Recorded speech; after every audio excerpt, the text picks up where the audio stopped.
eu não faria? Eu não substituiria a medicação pela terapia holística. Eu não tô falando que todo mundo tem que tomar medicação, tô falando que se você foi indicado a tomar medicação, um médico, né, um profissional da saúde, um psiquiatra virou para você e falou, olha, você precisa de medicação, eu não ignoraria, viraria as costas, teimaria porque tenho medo de medicação e iria pro terapeuta holístico, porque o terapeuta holístico, ele pode até falar pra você, você não precisa de medicação, esse médico tá louco, mas, cara, esse terapeuta, ele fez medicina, ele entende como é que funciona o seu corpo, a sua bioquímica. Por que eu tô dizendo isso? Porque muitas vezes, quando as pessoas tomam remédio, é para regular o estado bioquímico delas, tá? É para regular substâncias que existem no corpo e que circulam pelo corpo.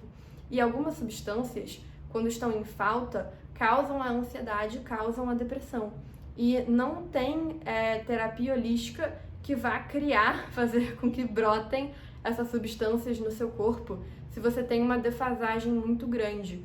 Então, é claro que vão ter os casos isolados dos psiquiatras que vão indicar medicação quando no fundo você não precisava, mas é muito mais perigoso você ser uma pessoa que precisa de medicação e não está tomando por medo ou porque um terapeuta te falou que você não precisava, porque a terapia sozinha resolve. A terapia sozinha, holística, pode resolver para muita gente sim, mas dependendo do caso, da gravidade, não vale a pena o risco de exposição àquela depressão, àquela ansiedade, enquanto você poderia estar fazendo um tratamento que é efetivo pela parte substancial, tá? Pela parte bioquímica mesmo do seu corpo. Então, tudo que eu tô querendo passar aqui pra vocês é a responsabilidade de entender a diferença entre uma coisa e outra, de entender que elas não se excluem e que se você tem de fato um problema que é bioquímico, de falta de substância,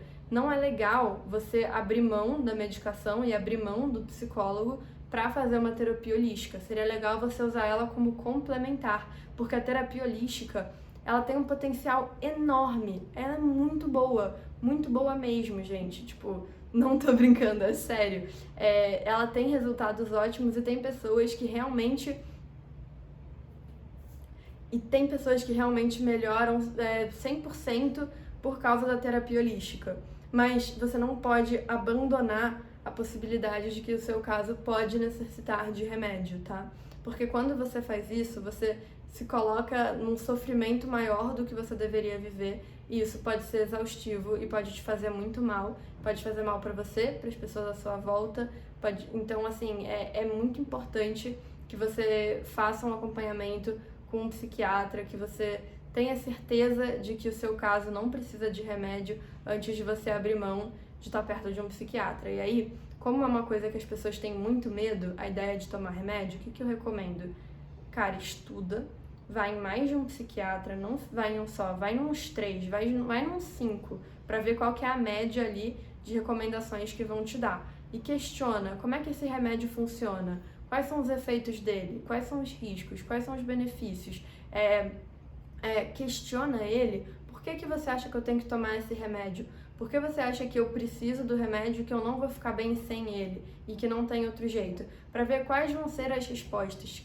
Por que eu tô falando para você questionar, tá? Não é para você desafiar negativamente aquele psiquiatra. É para você realmente questionar ele para que ele fale o suficiente para que você absorva e entenda se aquilo faz sentido para você mesmo e se aquilo que ele tá falando é verdade.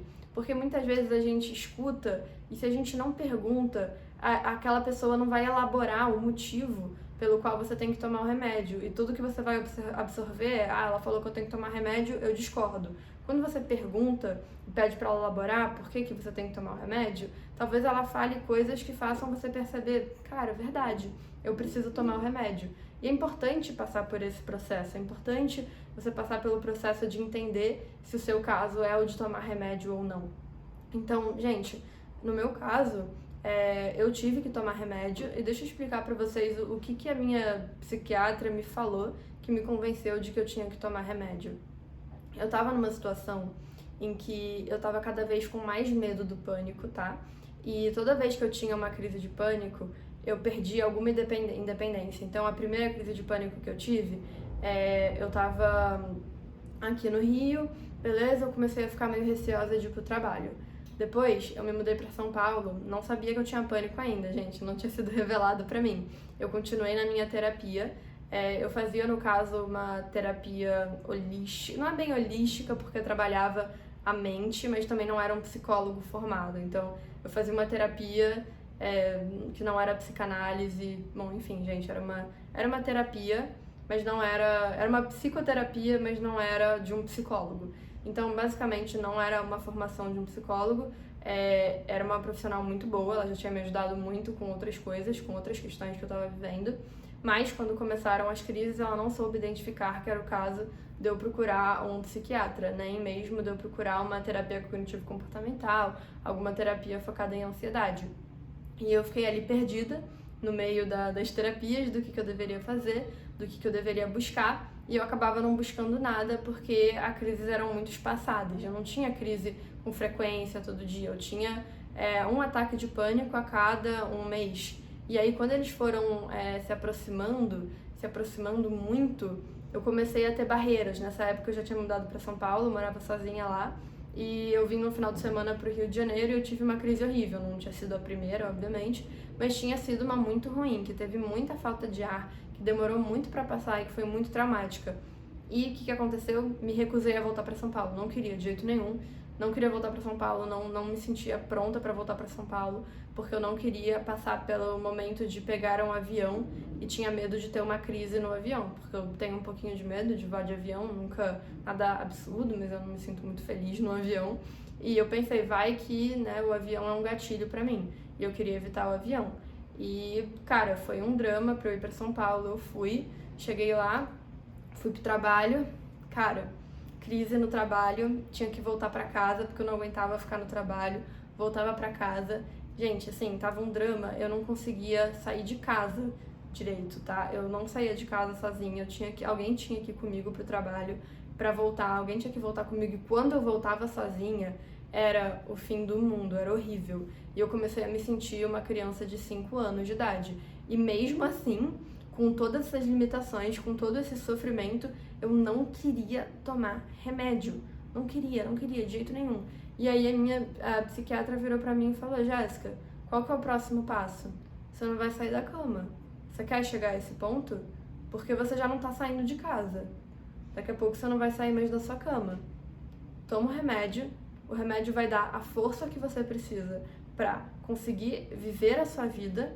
E quando você tiver voltado a viver a sua vida, voltado a viver a sua rotina normalmente, você já vai ter a força para começar a lidar com todos os pensamentos que estão sendo causados pela sua ansiedade. E quando você começar a lidar com esses pensamentos, é aí que você vai estar se trabalhando na sua cura mesmo.